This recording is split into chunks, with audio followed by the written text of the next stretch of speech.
I'm Manesh Chapman, and let's queer up trans rights. California professor condemns anti-trans rhetoric in a heated Title IX debate, says, shame on you. A heated debate over transgender athletes in Title IX erupted during a recent meeting of the California State University Board of Trustees. The discussion comes as the California State University system and San José State University are suing the federal government after the U.S. Department of Education accused San José State of violating Title IX by allowing a transgender volleyball player to compete in women's games between 2022 and 2024.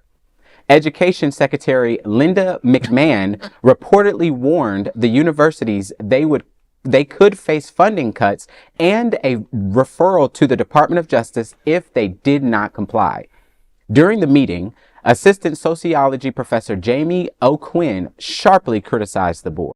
I'm Jamie O'Quinn. I'm an assistant professor of sociology at Cal State San Bernardino, and I'm frustrated that I'm going to have to use my time today to talk about transphobia instead of the cuts that are impacting our students and our faculty every day, as was prepared. So first, it seems like there's a bit of a misunderstanding that a lot of the folks calling in have about the difference between sex and gender. Spoiler alert, both are socially constructed. Sex is a classification system used to reproduce social inequalities based on perceived biological characteristics.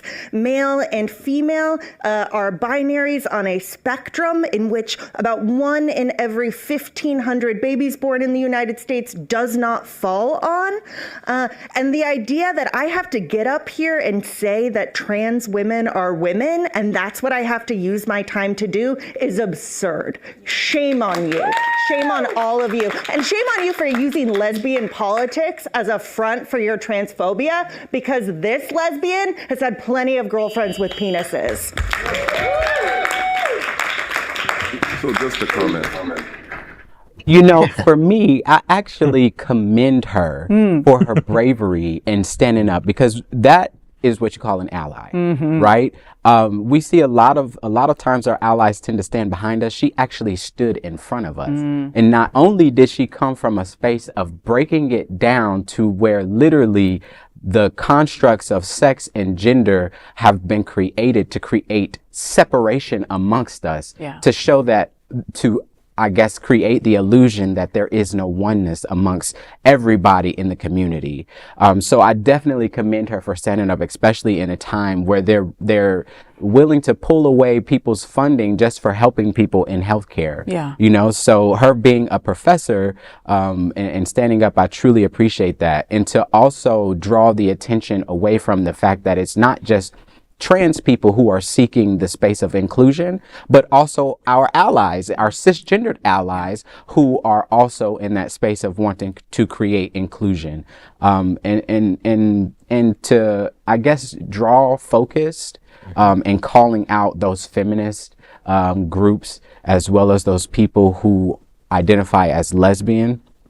Because trans women are women and they identify as women. So why are feminist groups, people who, you know, fight for women's rights, and people who identify as lesbian intentionally trying to drive their agenda to oppose trans inclusion? Yeah. You know, I mean, I can tell you from my seat as a lesbian, right? I don't really interact with too many lesbian groups because of that reason, right? I think that women are women, trans women are women, period, end of story. Like, there is no explanation after that, you know?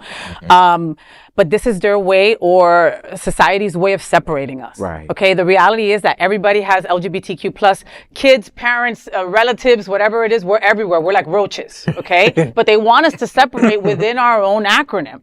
You know, so they tell the women, you know, they're coming for your whatever, fill in the blank, okay? And since we're constantly afraid of everybody's going to take what I have, people believe that. And then they make their own clique, and then they believe these ridiculous things that they see on social media, etc. And that's how they divide folks. I mean, it's crazy how that could happen. Bless you, John. Thank you.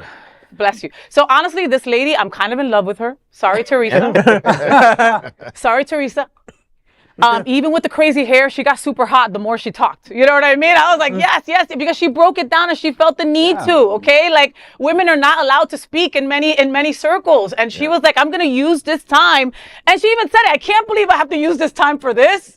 So I'm gonna have to school you, and this is what I'm gonna do, and that's what she did. I mean, less than 1% of the college is probably trans, and they're going after them. Like it infuriates me. Like, at whatever table I'm at, I'm like, where's the trans person?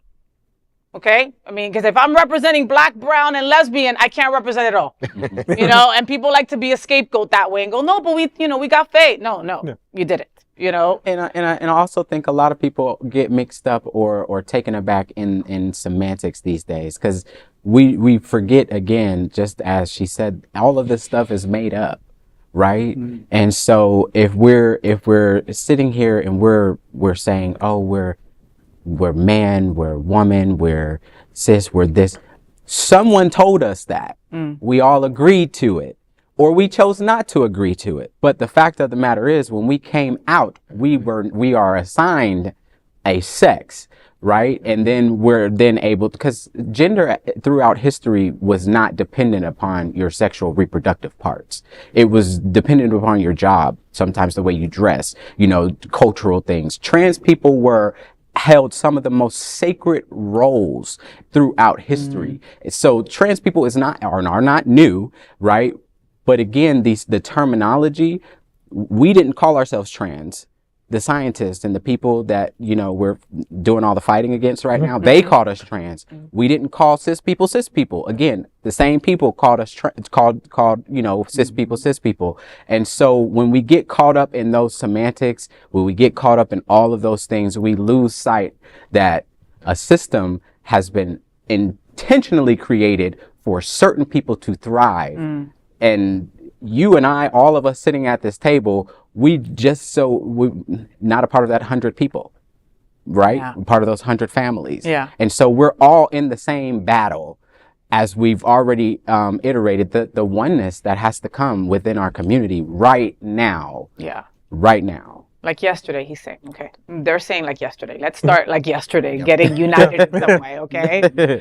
I'm just saying, instead of targeting students, there'd be so many other things that they could work on. You know what I mean? Like educating our students. Like, like our American students are getting dumber and dumber by the day. I mean, that's what you should be really focusing on there. Anyway, folks, there is no other queer nonprofit media platform like this in the entire world. Support our LGBTQ stories by sharing them and subscribing to Queer News Tonight.